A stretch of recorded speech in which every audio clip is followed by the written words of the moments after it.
ఎప్పుడైనా సంచలన కామెంట్స్ చేయడంలో, ఘాటైన వ్యాఖ్యలు, విమర్శలు చేయడంలో సిపిఐ నారాయణ గారు చాలామంది ఉంటారు. బహుశా అదే సినిమాల డైలాగుల లాగా ఇక్కడ ఏమనిపిస్తే అక్కడ అదే మాట్లాడతాను, స్ట్రైట్గా దూసుకెళ్ళిపోవడమే అని చెప్పి సినిమా డైలాగులాగా నారాయణ గారు ఇక్కడ ఏమనిపిస్తే అదే మాట్లాడేటట్టున్నారు. ఎప్పుడు మాట్లాడినా ప్రధానంగా కాంట్రవర్సీస్ రిలేటెడ్ మాట్లాడుతూ ఉంటారు. అంటే కాంట్రవర్సీస్ అనాలో లేకుంటే ఘాటైన వ్యాఖ్యలు అనాలో. ఇప్పుడు for example Bigg Boss reality show ఉండే. బిగ్ బాస్ రియాలిటీ షో అంటే అది వ్యభిచార కొంప అన్నారు, ఆయనే అన్నారు అదే వ్యభిచార కొంప అని ఎన్నిసార్లు అన్నారు, ఇప్పటికీ అంటూ ఉన్నారు. సందు దొరికితే బిగ్ బాస్ రియాలిటీ షో వ్యభిచార కొంప అంటారు. ఇట్లా ఇప్పుడు తాజాగా మళ్ళీ ఈయన జనసేన కార్యకర్తలను గెలికారు. దాని అధ్యక్షుడి ఫ్యాన్స్ను చాలా, వాళ్ళ ఫ్యాన్స్కు బాగా మంట పుట్టేలా గెలికారు, మామూలుగా గెలకలే.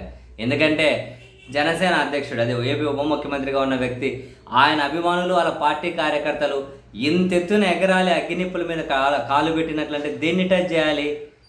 అతని పెళ్ళిళ్ళ గురించి టచ్ చేస్తే వాళ్ళు ఇంతెత్తున ఎగురుతారు, అంటే ఎక్కువ రియాక్ట్ అయ్యేది. ఇప్పుడు నారాయణ గారు పోయి మళ్ళీ ఆ పెళ్ళిళ్ళనే టచ్ చేశారు, ఆ పెళ్ళిళ్ళనే టచ్ చేశారు.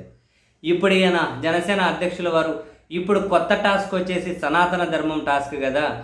మొన్నటి ఎన్నికల్లో ఎర్రజెండా టాస్క్, అంతకుముందు ఎన్నికల్లో ఇంకొక టాస్క్. అంటే ఇప్పుడు ఉన్నటువంటి ఈ ప్రాజెక్టు వర్క్ మీద ఉన్నారు ఆయన, సనాతన ధర్మం అనే ప్రాజెక్టు వర్క్ మీద ఉన్నారు. కాబట్టి ఆయన నోరు తెలిసినా, నోరు మూసినా, ట్వీట్ వేసినా, ట్వీట్ వేయకున్నా, ఏం చేసినా ఇప్పుడు ఈ టాస్క్లోనే ఉన్నారు.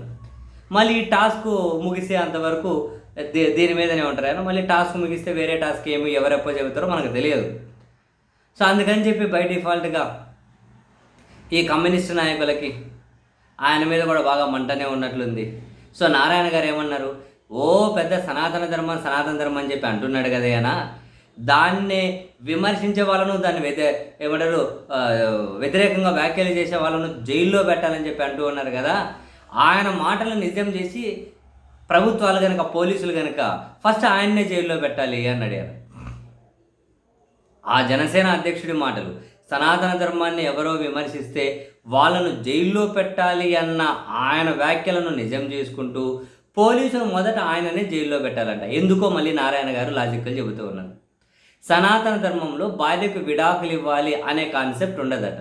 కానీ ఆయన 3 భార్యలకు విడాకులు ఇచ్చారు కదా, అంటే 3 పెళ్ళిళ్ళు చేసుకున్నారు కదా అన్నారు. 3 పెళ్ళిళ్ళు చేసుకున్నారు కదా, మరి ఈయన విడాకులు ఇచ్చారు కదా, అది సనాతన ధర్మానికి వ్యతిరేకం కదా, కాబట్టి ఆయన జైల్లో పెట్టండి అంటున్నారు. నారాయణ గారు ఒకరు అన్నీ గెలుపుతూ ఉంటారు, ఆయన జైల్లో పెట్టండి అంటున్నారు. అందరితో ఆగలే, సనాతన ధర్మం సతీ సహగమనం అని చెప్పింది కదా, ఆయన దీన్ని ఫాలో అవుతాడా అంటున్నారు.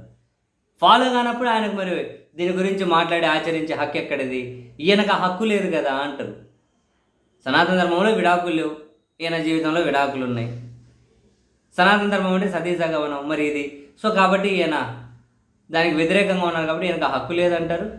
ఆ ధర్మాన్ని ఈయనకు వ్యతిరేకంగా ప్రవర్తించారు కాబట్టి ఈయన జైల్లో పెట్టాలి అంటారు. ఇంకా సరిపోదు నారాయణ గారి మీద జనసేన ఫ్యాన్స్ అగ్గి మీద గుగ్గిలం అవ్వడానికి.